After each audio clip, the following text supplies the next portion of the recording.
ये अस्पताल तो हमें खुद ही बीमार लग रहा है। ना डॉक्टर है, ना दवाई, ना सुई, ना जांच है। सुबह से दोपहर हो गई। भैया डॉक्टर कब आएगा? लगता है अब सरकार बदलेगी तभी डॉक्टर आएगा। इस बेकार सरकार का इलाज हमें करना ही होगा।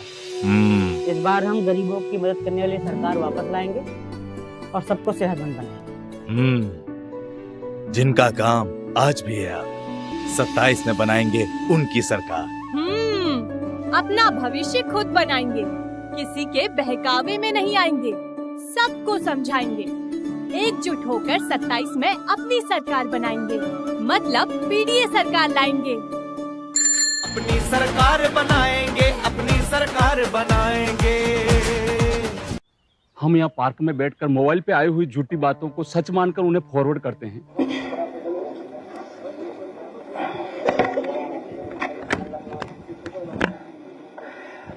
अभी हम सभी विधायकगण यहाँ पर बैठे थे और बहुत सी चर्चाएं हम लोगों ने आपस में की। कई महत्वपूर्ण विषय जो विधानसभा में उठने हैं उनको लेकर के भी चर्चा की है। मुख्य रूप से कोडीन सिरप और कफ सिरप को लेकर के केवल यूपी के आम लोग चिंतित नहीं है, गरीब के साथ साथ पूरे देश में इस बात की चिंता है कि सबसे महत्वपूर्ण जगह से ये इतना बड़ा घोटाला चल रहा था। प्रधान सांसद जी के क्षेत्र से शुरू होकर के न केवल यूपी, देश भर में और दूसरे देशों में भी कोडीन सिरप, कफ सिरप को भेजा जा रहा था। और उसके पीछे शुरुआती दौर में ये बात निकल करके आई कुछ 100 करोड़ का घोटाला है ये, लेकिन बढ़ते बढ़ते ये निकल करके आ रहा है कि हजारों करोड़ का घोटाला है। हजारों करोड़ का घोटाला जो उत्तर प्रदेश से चल रहा था प्रधान सांसद जी के क्षेत्र से, और जिसके तार जुड़ रहे हैं प्रधान सांसद जी के बिल्कुल बगल के जिले से सबसे महत्वपूर्ण तार जुड़े हुए हैं। और यहां तक हमारे पत्रकार साथी भी घबरा जा रहे हैं, हालांकि उनकी हिम्मत बढ़ी है। इधर मैं देख रहा हूं, इधर हमारे बहादुर पत्रकार साथी बड़ी हिम्मत जुटा करके चीजों को निकाल के ला रहे हैं। अखबारों में भी छप रहा है 700 कंपनियां सोचिए आप, और हो सकता है इससे ज्यादा कंपनियां हों। और वैल्यूएशन वाले जो अधिकारी हैं वो भाग जा रहे हैं, वैल्यूएशन नहीं कर सकते। सुनने में आया कि जिन पत्रकार साथियों ने वो वीडियो वायरल किया है उनको भी ढूंढा जा रहा है। उनकी मदद तो सरकार को करनी चाहिए, सुरक्षा सरकार को देनी चाहिए। मुझे तो याद है कि एक हमारा बहुत ही जिम्मेदार पत्रकार साथी जिसने स्टोरी की थी, और जिस स्टोरी को मैंने यहां प्ले किया था, और इसलिए भी प्ले करना जरूरी था कि बहुत सारे हमारे पत्रकार साथी निष्पक्ष होकर के जनता की सेवा और जनता की मदद करना चाहते हैं, लेकिन उनके ऊपर कई तरह के दबाव आते हैं, जान को खतरा आ जाता है, जिसकी वजह से सच्चाई जानते हुए भी सच्चाई नहीं दिखा पा रहे हैं। और उस दिन भी मैंने मांग की थी कि वो प्रतिष्ठित चैनल के जो हमारा पत्रकार साथी है उसको सुरक्षा दी जाए। अमूमन हम लोगों ने देखा है कि कोई घटना हो जाए बुलडोजर चल जाता है, बुलडोजर तैयार रहता है।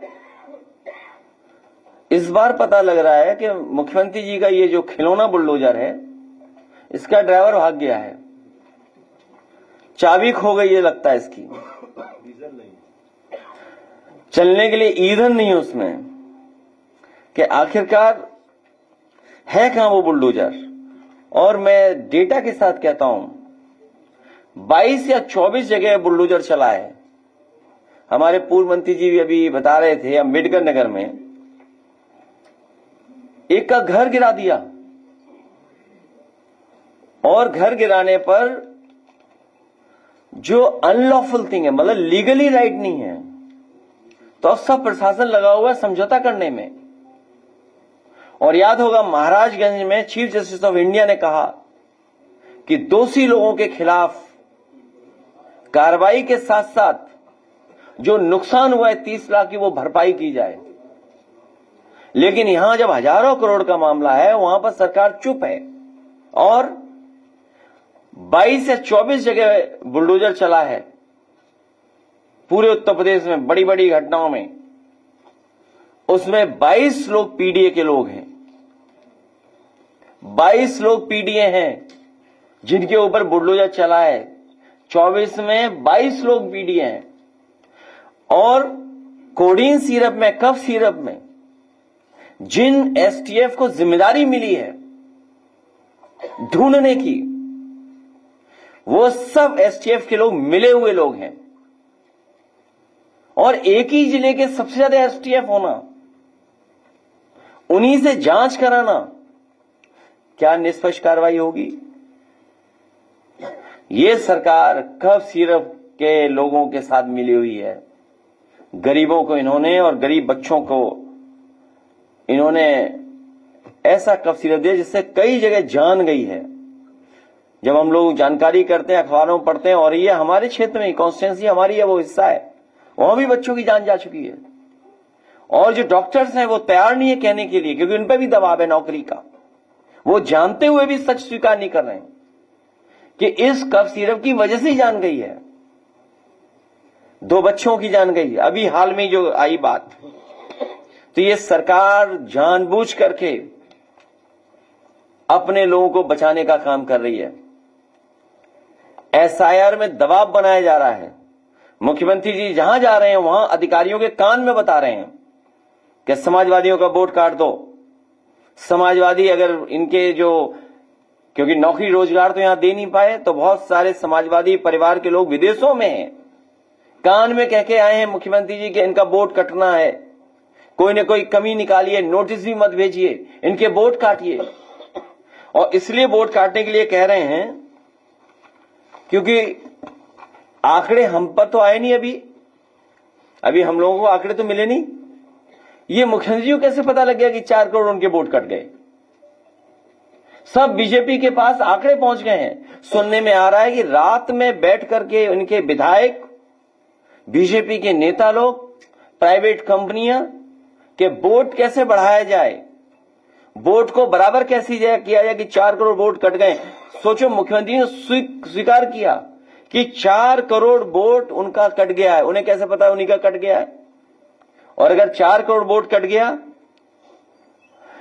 तो हिसाब किताब हमने लगाया कि 4 करोड़ के वोट को भाग दे दें अगर हम 403 विधानसभाओं से, तो बीजेपी का 84,000 वोट कट गया है। उधर 84,000 हराएगा इन्हें और 40,000 हमारा जिताएगा। 40,000 हमारा जिताएगा और इनका 84,000 इनको हराएगा। और हमारे यहां के तो एक नेता धमकी दे रहे हैं कि दूरबीन से देखेंगे समाजवादी पार्टी को। काले कारनामे वाले काला चश्मा लगा करके देख रहे हैं दूरबीन से। क्या कह रहे हैं कि इतना लाख वोट कट गया। डीएम हमें बता ही नहीं रहे। बताइए आप बताइए, डीएम ने हमें नहीं बताया, उन्हें बता दिया कब? क्या कहा कि अभी तो एक जिले में इतना काटा है, अभी तो 2 जिले में और 2 विधानसभाएं हैं। आदरणीय ममता जी भी यही बात कह रही हैं कि एसआईआर के बहाने ये रणनीति बना रहे हैं, साजिश कर रहे हैं कि उन्हें कैसे चुनाव में पीछे किया जाए। तो एसआईआर ये एसआईआर नहीं है, ये एनआरसी है। कल्पना करिए कल एनआरसी हो जाए अगर, तो कौन सा नया कागज मांगेगी सरकार? कौन सा कागज मांगेगी? जो होम मिनिस्ट्री नहीं कर पाई, सरकार नहीं कर पाई, वो ये चुनाव आयोग से करा रहे हैं। इसका मतलब ये हुआ कि चुनाव आयोग बीजेपी से मिला हुआ है। एक माह पर एफआईआर लिखना ये साबित करता है कि कुछ अधिकारी खुश करना चाहते हैं। लेकिन हमें खुशी है अपने कार्यकर्ताओं पर, हमारे पीडीए प्रहरियों पर, कि उन्होंने जिम्मेदारी से काम किया है और बड़े पैमाने पर वोट बचा रहे हैं। अब वो सावधानी भी बरतेंगे, निगरानी भी रखेंगे और ये जो साजिश षड्यंत्र कर रहे हैं उस पर नजर रख करके वोट नहीं कटने देंगे। और जो साजिश हो रही है कि नोटिस पहुंचे ही नहीं और वोट काट दें हम, अगर कोई स्पेलिंग मिस्टेक है नाम में तो उससे भी हम वोट काट दें, उससे सावधान होने का काम हमारे जागरूक पीडीए प्रहरी करेंगे। लोक सेवा आयोग में जो घोटाले हो रहे हैं जिसकी आप कल्पना नहीं कर सकते हैं। अभी एड निकला है, सबसे ज्यादा पिछड़ों के साथ धोखा हो रहा है। गणित लगाइए कि अगर हमें मिल रहा है जो आरक्षण, कितने होनी चाहिए सीटें ही नहीं मिल रही, उतनी कम कर दी सीटें। सोचिए आप, उसका ग्राफ अभी आपको दिखाएंगे कि कितनी कम कर दी सीटें। खाद, कहां खाद मिल रही है बताओ? कितने महीनों से किसान लाइन में खड़ा है बताइए, कितने मौसमों में खड़े रहे वो लोग। अगर कहीं खाद मिल रही हो तो बताएं, क्या तैयारी है इनकी खाद की? खाद की क्या तैयारी है इनकी? ये हमारे विधायकगण पूछेंगे। सरकार भागना चाहती है, खाद पे जवाब नहीं देना चाहती है, इसीलिए उन्हें वंदे मातरम याद आ रहा है। धान खरीद, और धान खरीद के साथ साथ आय दोगुनी हो किसान की, तो धान की क्या कीमत होती है आज के समय? वो तब जब चांदी कितने 2 लाख पहुंच गई और सोना, सोचिए आप, दोनों बराबर, दोनों ऊपर जाएंगे। बेरोजगारी बड़े पैमाने पर है, बढ़ती चली जा रही है। महंगाई की क्या तुलना करोगी? तमाम सवाल हैं। बिजली का निजीकरण, एक बिजली का कारखाना नहीं बनाया इन्होंने। कोयले से बनने वाली बिजली का एक भी कारखाना अभी तक बीजेपी ने नहीं बनाया। योगी का पता नहीं कौन सी सरकार, बेमिसाल 8 साल, उत्कर्ष के 8 वर्ष, एक भी बिजली कारखाना नहीं लगाया। कानून व्यवस्था तो आप जानते हो, केवल एक व्यक्ति को बचाने के लिए पूरी पुलिस लगी हुई है और उसकी जान बचाई समाजवादियों ने। कानपुर में एक अखिलेश दुबे बंद हैं, उनकी कोई जान बचा रहा है तो हम समाजवादी लोग मिलकर बचा रहे हैं और उन्हें बचाने के लिए पूरी पुलिस लगी हुई है। बताइए क्या सरकार चल रही है, क्या कानून व्यवस्था है? अभी कोई वीडियो एक अखबार का मैंने देखा, प्रेस का, खुली सड़क पे पकड़ने पहुंच गई। बताओ, बड़े बड़े अपराधी घूम रहे हैं, कोडीन के माफिया घूम रहे हैं, कालीन भैया, कोडीन भैया। कालीन भैया का तो सबने देखा होगा, नेटफ्लिक्स पे था, किस पे था? प्राइम इसमें था, इधर हम लोग देख नहीं पा रहे हैं। इसलिए ये तमाम सवाल और इससे ज्यादा सवाल गन्ने का, चीनी मिलों का और पर्यावरण को लेकर के बहुत चिंता है इस समय कि आपके पॉल्यूशन की वजह से, सोचिए, अंतर्राष्ट्रीय मैच लखनऊ में नहीं हो पाया और ये वही स्टेडियम है जो समाजवादियों ने बनवाया। नदियों का हाल आप जानते ही हो। और AQI का डेटा सरकार के पास अपना है। सोचिए, गोबर सरकार ने अपना निकाल दिया, नया एक AQI, वो कि किसी का मत मानिए AQI। नदियों का हाल आप देख लीजिए, दिल्ली में आप AQI क्या है, और लखनऊ का ही, दिल्ली से ही हवा आ गई लखनऊ की तरफ। इसलिए इन सवालों पर हम लोग सभी विधायक जितने हैं, साथी लोग चर्चा किए हैं। ये विधायक लोग सरकार को घेरेंगे।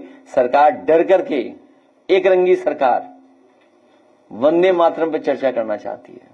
जब लोकसभा में वंदे मातरम की चर्चा हो गई तो एक रंगी लोग क्या नई चीज बताएंगे जिन्होंने कभी तिरंगा नहीं लहराया, न आजादी से पहले गाया वंदे मातरम, न आजादी के बाद गाया। ये केवल इसलिए कि ध्यान हटा दें जनता का। ये इमोशन से सरकार चलाना चाहते हैं, इमोशन से। इसलिए हमारे सभी विधायक सावधान हैं।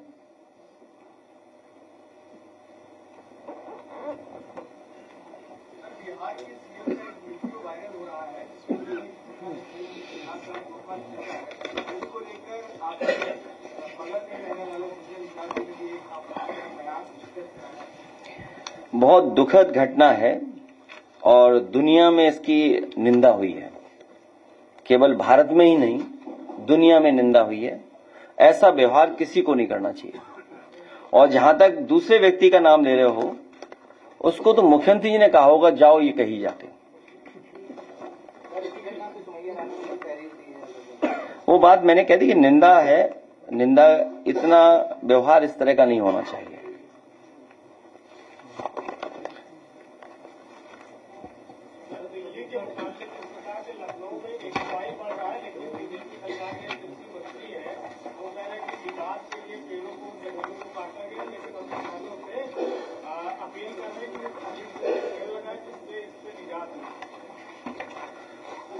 क्या कह रहे हैं?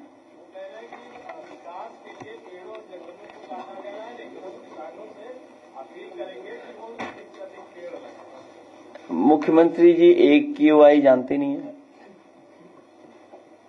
आपको ये पूछना चाहिए AQI, मुख्यमंत्री जी क्या है AQI है, क्यों गड़बड़ हो रही है?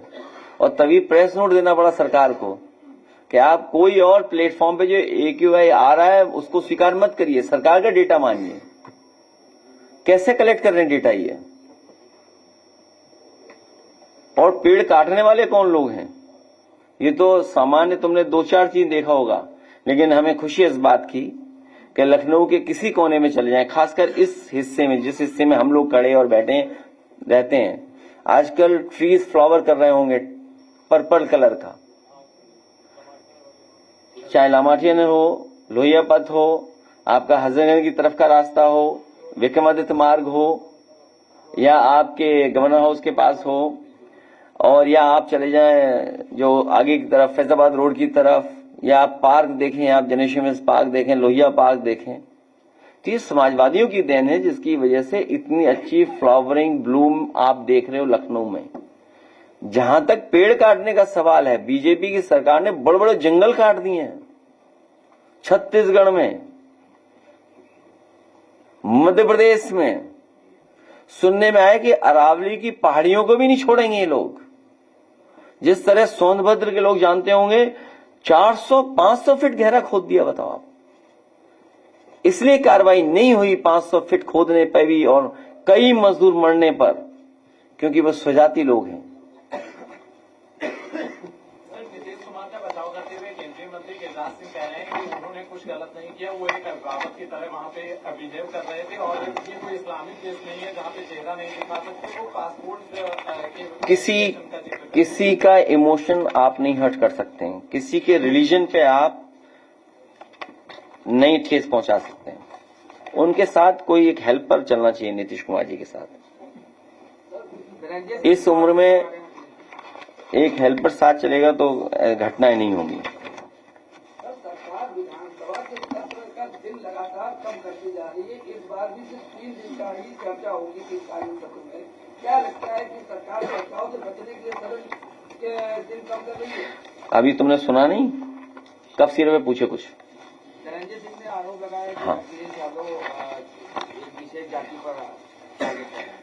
पूरा बोलिए, साफ साफ बोलिए, तब साफ साफ जवाब दूंगा। नहीं नहीं, ना ना ना ना ना, साफ पूछिए। नहीं नहीं, साफ पूछिए। छोटा पत्रकार है, ठीक है, हिम्मत जुटाओ। अरे हिम्मत जुटाओ, क्या रखा है उसमें? कहा है कि जो है अखिलेश यादव लगातार उस पर टारगेट कर रहे हैं विशेष जाति को। नहीं नहीं, किसको? नहीं नहीं नहीं नहीं, गलत बात। तो छत्री तो हम भी हैं, और हम नहीं छत्री क्या? कौन तय करेगा छत्री हैं कि नहीं है? राजा साहब कहाँ गए हमारे? देखिए आप, राजा, हम लोग खिलाफ हैं किसी के? हाँ, राजा देवेंद्र प्रताप सिंह जी, हम लोग किसी खिलाफ नहीं है। सर, कन्नौज के पूर्व सांसद सुब्रत, हम लोग किसी खिलाफ नहीं, और सबसे ज्यादा मंत्री हम लोगों ने बनाए हो। कोई सफाई देनी नहीं है। सवाल वो नहीं है, उसके लिए भी ग्राफ है हमारे पास, इनके जवाब के लिए। दूसरा ग्राफ भी अभी स्क्रीन पे ले आना, मैं भेज रहा हूं अभी। ये बचने के लिए सब एक्सरसाइज हो रही है। हम ये चाहते हैं कि जो दोषी लोग हैं उनके खिलाफ कार्रवाई हो, जो दोषी लोग हैं उनके खिलाफ कार्रवाई हो। इसमें जाति क्या है? और फिर लोकतंत्र में विपक्ष है और प्रधान सांसद जी के क्षेत्र से मुख्य आरोपी भाग जाए, पुलिस भगा दे, ये बड़ा विषय नहीं है क्या? तो इसका मतलब यह है कि जो डबल इंजन की सरकार है, एक इंजन पकड़वाना चाहता है, एक इंजन छुड़वाना चाहता है। तो ये तो इंजनों की लड़ाई है। इस इंजन की लड़ाई में हमें क्या लेना देना? जो दोषी हैं वो जेल जाएं।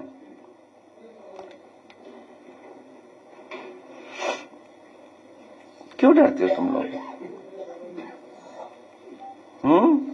अखिलेश जी, संविधान का अनुच्छेद 19(1)(d) और 19(1)(d) साफ कहता है कि कोई भी किसी भी राज्य का व्यक्ति कहीं पर भी जा सकता है और कहीं पर रह सकता है, लेकिन उत्तर प्रदेश में लगातार रोहिंग्यों को भगाने की जो कवायद चल रही है, उस दौरान कई ऐसे भी लोग हैं जो आसाम के रहने वाले हैं, ठीक है, आपने उनके पास डॉक्यूमेंट्स है, लेकिन कोई भी सुनवाई नहीं, उनको भी रोहिंग्या बांग्लादेशी कहा जा रहा है। पहले तो ये गलत था कि कोई भी भारतीय जनता पार्टी का नेता नहीं तय कर सकता, नेता नहीं जा सकता। और ये जो नेता सर्वे कर रहे थे जा करके और पिक एंड चूज कर रहे थे, और कुछ अपने खासम खास, मैं उन पत्रकार साथियों को धन्यवाद और बधाई दूंगा जिन्होंने सच्चाई सामने लाने का काम किया।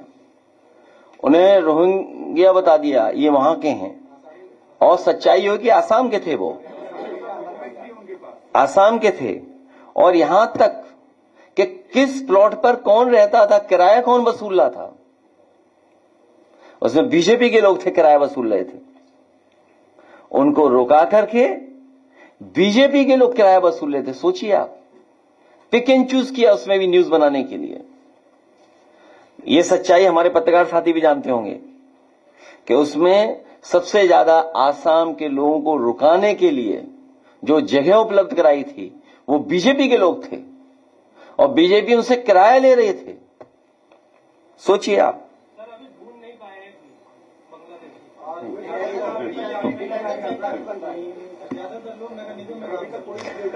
और नगर निगम का पता कर लेना, 400 लोग ऐसे होंगे जिनका कहीं नाम दर्ज नहीं होगा, उनका वेतन निकाल लें, वो आपस में बांट रहा है नगर निगम। वो वही है जिनका वेतन बांटा जा रहा है 160। वो आसाम के लोग नगर निगम में वर्दी कर रहे हैं और वर्दी पहन करके उन्होंने बयान दिया। तो नगर निगम के मेयर को ही नहीं पता, मेयर खुद ढूंढ रही थी वो अब तो नहीं चल रहा ना ऑपरेशन टॉर्च, क्योंकि वो एक्सपोज हो गए वो लोग। इसलिए आप इन विषयों पे नहीं जाइए, आप फिर आ जाइए कोडीन पे,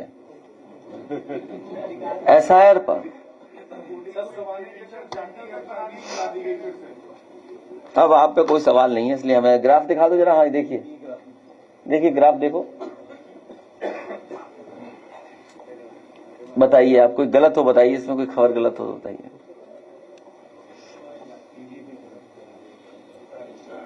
दूसरा ग्राफ भी दिखा दो, यूपीएससी वाला, एसटीएफ पोस्टिंग का। ये देखिए आप ग्राफ,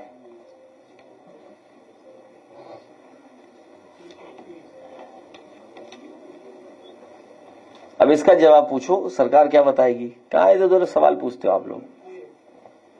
यूपीएससी देखिए आप, लेखपाल भर्ती, ये घोटाला हो रहा है कि नहीं हो रहा है?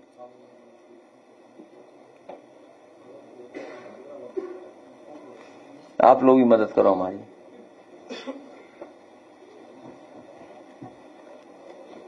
चलिए, बहुत धन्यवाद प्रेस का। सुब्रत पाठक कह रहे हैं कि एसआईआर को सबको करना चाहिए और 3 असेंबली में 3 लाख वोट काट देंगे समाजवादी पार्टी के।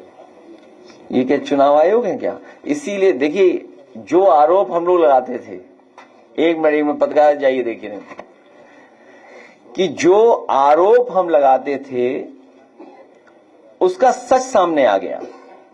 ये एक्सरसाइज इलेक्शन कमीशन करता है कि कौन सा वोट रहेगा, कौन सा नहीं रहेगा।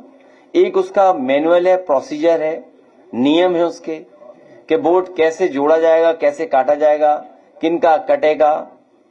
लेकिन यहां तो बीजेपी के नेता बता रहे हैं कि अभी तो हमने इतना वोट कटवाया है, अगले जिलों में इतना कटवा देंगे हम वोट।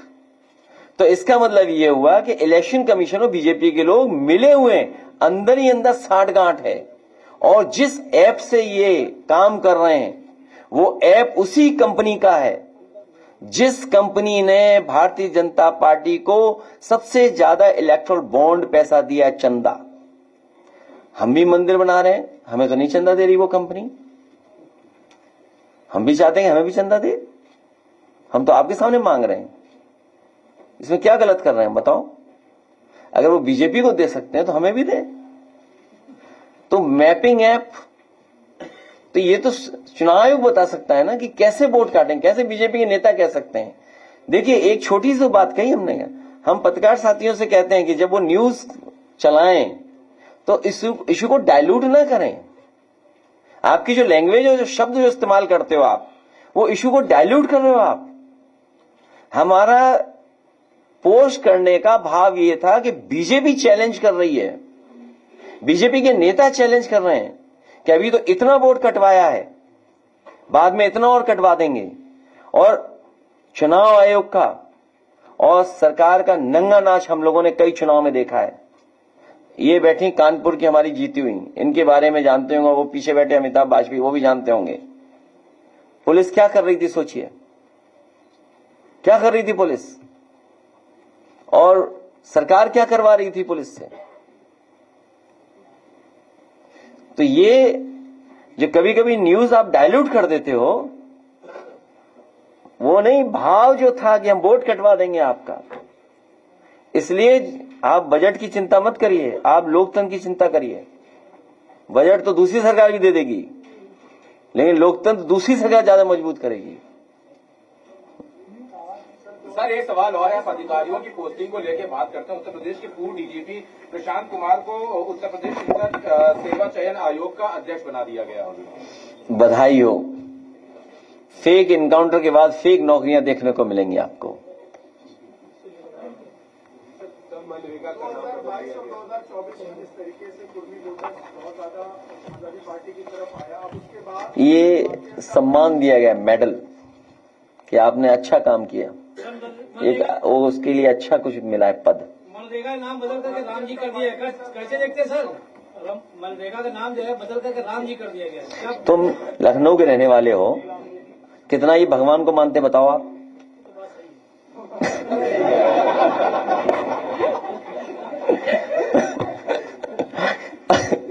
ये जितने बैठे लखनऊ के लोग हैं, आप बताइए भगवान बड़े के इंसान,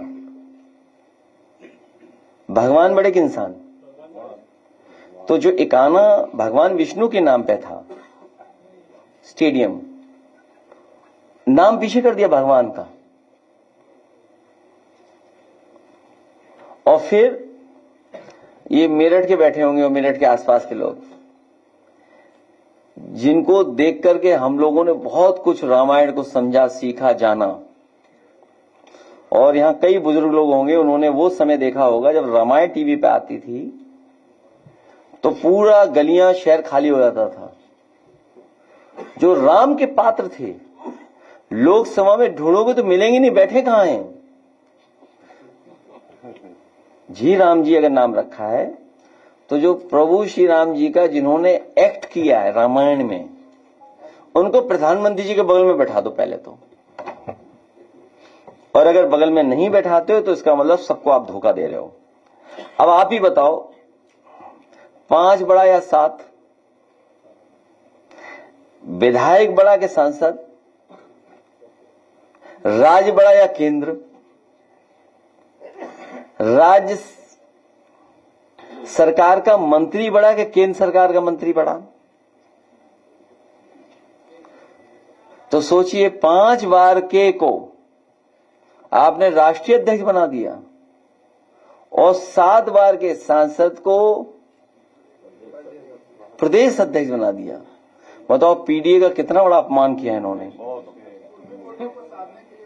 पीडीए का कितना अपमान है, सोचिए आप।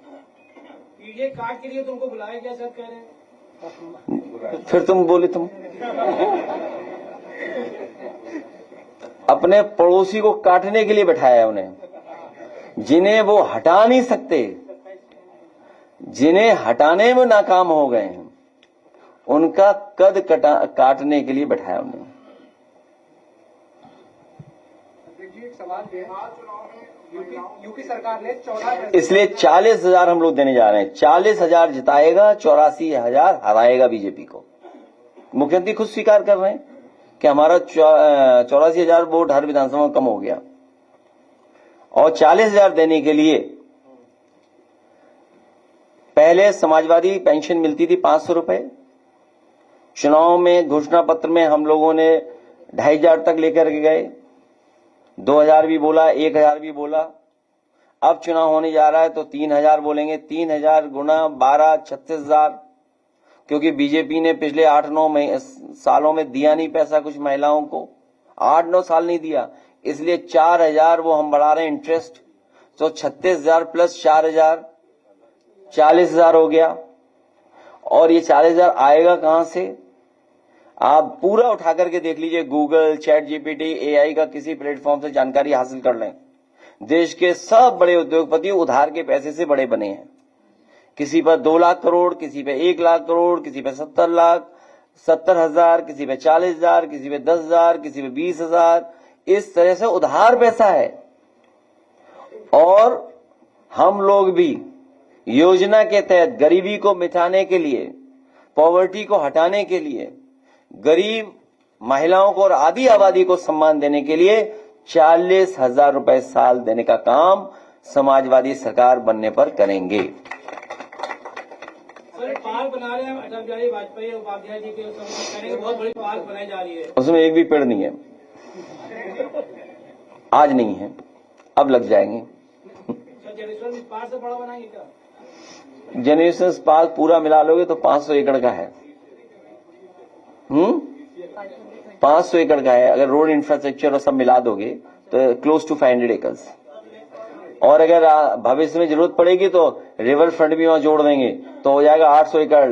जिस तरह न्यूयॉर्क में सेंट्रल पार्क है उससे बड़ा पार्क जनरेशन पार्क हो जाएगा भविष्य में। सर, और लेकिन वो जो प्रेरणा स्थल बनाया है उसमें नमस्ते सदा वत्सल्य करके उसका पूरा शुरुआत। अरे उसको बीजेपी का काम है, उसमें हमें मत बोलो कुछ।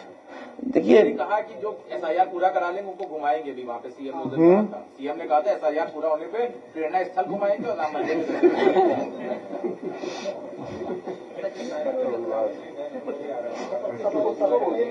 मुझे मैंने सुना नहीं, खबर नहीं बोला था क्या। जिस दिन ये जो वो ओथ टेकिंग सेरेमनी थी इनके ऑफिशियल। अच्छा, मुख्यमंत्री की बात ही क्यों मानते हो? ये सब विधायक जानते हैं। एक दिन उनका 46 में 56, क्या भूल गए आप? 46 में 56 नहीं कहा था, याद है? तो फिर अध्यक्ष, यूपी सरकार ने 14 पैसे जो संविदा कर्मचारी हैं यानी कि चालक परिचालक उनके बढ़ाए हैं, लेकिन मैं जब चालक परिचालक से मिला हूं उन्होंने कहा ये पिछली वर्ष भी बढ़ा था, लेकिन महंगाई के अनुरूप ये नहीं बढ़ा, जिस कदर महंगाई बढ़ा।